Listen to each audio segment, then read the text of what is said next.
이번 코너를 보신 분들 있고 안 보신 분들은 아마 이분 이게 쓴 거 보고 어떤 분이 이거 그래픽이냐라고 하던데 진짜로 쓰셨습니다.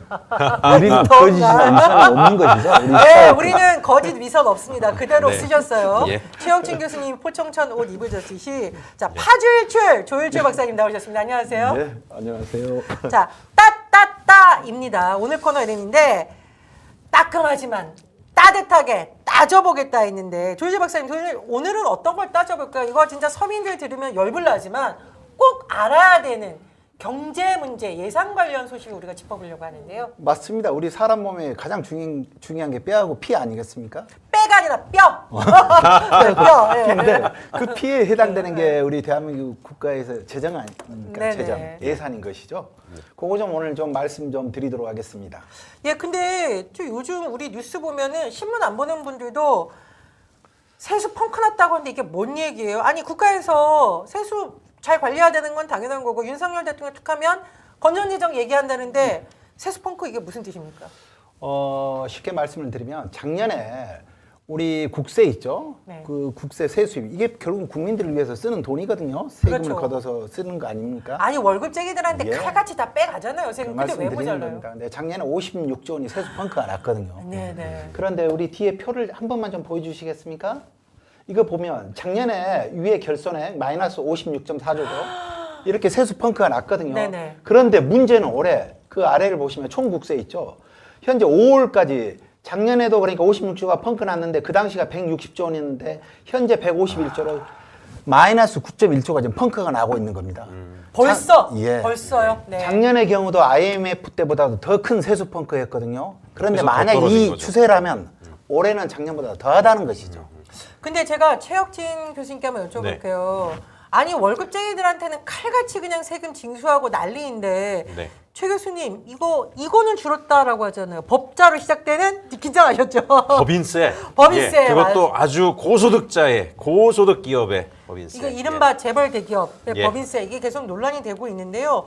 아니 지금 세금이 부족하다고 이른바 펑크가 났다 난리인데 법인세 왜 줄여주는 거예요? 그게 윤석열 정권의 문제인 거죠. 서민과 국민을 돌아보지 않는. 윤석열 정부가 탄생하자마자 가장 크게 먼저 했던 게 대기업들하고 초부자들 법인세하고 소득세를 감면시켰던 거거든요. 그게 세정 세수 펑크의 주 원인인 것입니다. 네.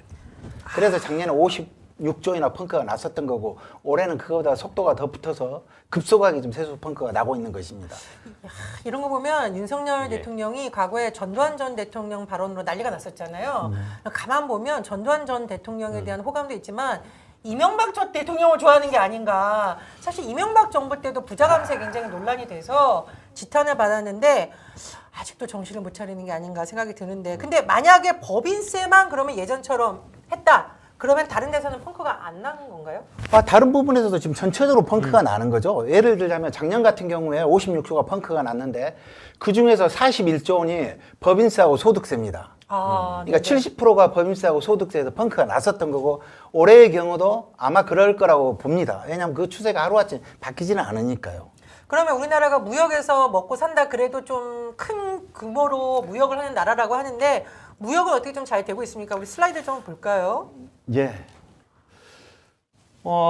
잘 아시다시피 우리 중국이 대한민국 최대 교육국가 아닙니까? 네네. 그런데 윤석열 정부가 탄생해서 이 중국과의 그 외교 관계가 결국은 민생 위기까지 몰고 오는 것입니다. 사실 우리가 뭐 중국 좋다 싫다 이런 걸 떠나서 또 경제라든가 외교안보 측으로 잘 관리를 해야 되는데 그렇죠. 못하고 있는 거잖아요.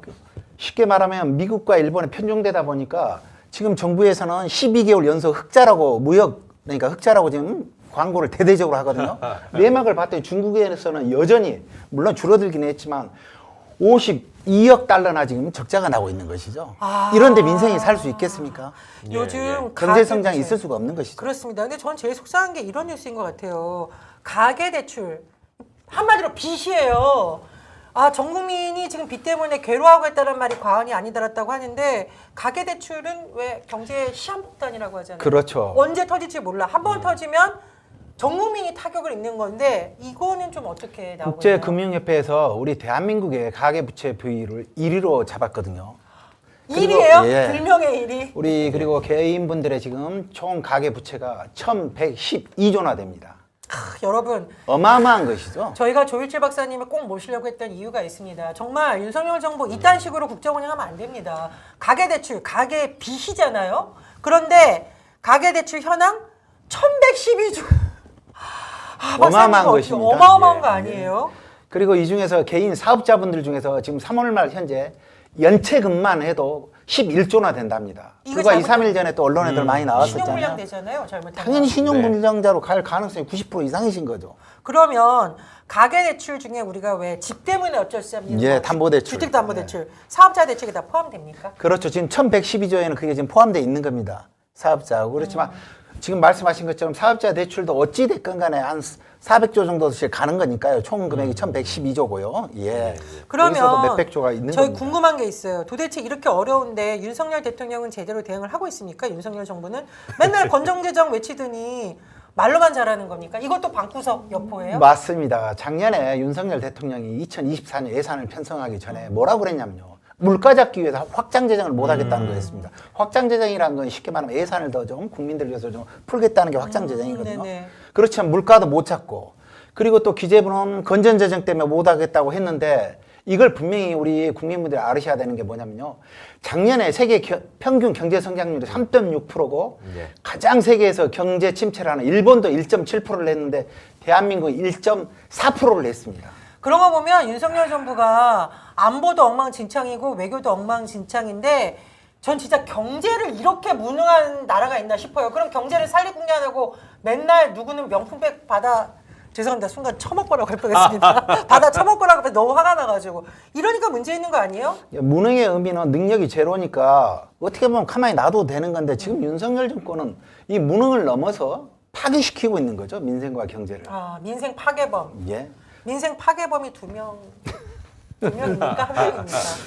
그리고 상황의 오도가 있으니까 따라서 하지 않겠습니까? 아 정말 나라 살림 어렵다라고 하는데 최 박사님 이게 나라 예. 살림이 어려우면 그러면 예. 나랑 무슨 상관 이게 아니잖아요, 그렇죠? 그렇죠. 서민들이 가장 힘든 거잖아요. 그렇죠. 일단 이제 정부 재정이 이렇게 위축이 돼버리면 민생 대응력이 굉장히 약해져요. 그렇죠. 지금 사실 뭐 흑자라고 하지만 대외무역에서 잘 아시겠지만 불황형 흑자의 전형적인 모습을 보여주고 있어요. 예. 경제가 폭망하니까 수입이 줄어버려가지고 흑자가 나는 거거든요. 이거 굉장히 안 좋은 시그널이고 그럼 경제를 부양하려면 정부가 좀 나서서 돈을 풀어야 되는데 정부가 풀 돈이 없는 거예요. 세수가 다 줄고. 아니 제가 예. 예전에 이런 기사 보고 정말 피눈물이 나는데 중증 장애인 관련 예산을 삭감했다는 겁니다. 그래서 예. 이 중증 장애인 분들이 이게 혼자 못 움직이니까 활동 이렇게 보조해 주시는 분들 그런 분들이 계시니까 장애인들이 그냥 국가에서 주는 복지 혜택만 받는 게 아니라 내 힘으로 좀 일을 할 수 있도록 도와주는 것도 있고 하는데 이런 부분에서 예산을 막 삭감해서 그때 난리가 났었습니다. 예. 그러면 초부자들 대기업 세금을 어마무시하게 깎아주면서 이렇게 약자들에게 결국 피해가 돌아가는 건데 그래서 조일재 박사님 정말 이 국가 재정이라는 걸 우리 꼭 들여다봐야 되는 건 남의 얘기가 아니라 나와 내 이웃과 약자들이 피해받으니까 그런 거 아니에요? 맞습니다. 방금 전에 장애인이 이렇게 말씀하셨는데 지금 우리 대한민국의 장애인분들이 265만 명이거든요. 와 이거 여러분 우리 대본 전체 없는데 인구의 그러니까 5.2%인데 조일철 박사님은 2%인데. 척하면 나오시네요. 네. 네. 5.2%인데 문제는 2024년도에 그러니까 올해죠. 보건복지부 예산은 전체 657조에 0.78%밖에 안 됩니다. 전체 인구수 대비는 5.2%인데 그렇다면 정말. 우리 대한민국 예산이 따뜻해야 되는데 그만큼 사회 약자를 전혀 배려하지 못하고 있다는 것이죠. 지금 아주 심각한 문제인 것입니다. 이제 윤석열 대통령하고 김건희 여사가 시장 가서 먹방한다고 민생이 좋아지는 게 아닙니다. 그리고 한동훈 위원장이 생닭 들고 사진 찍는다고 민생이 좋아지는 예. 거 아니고요.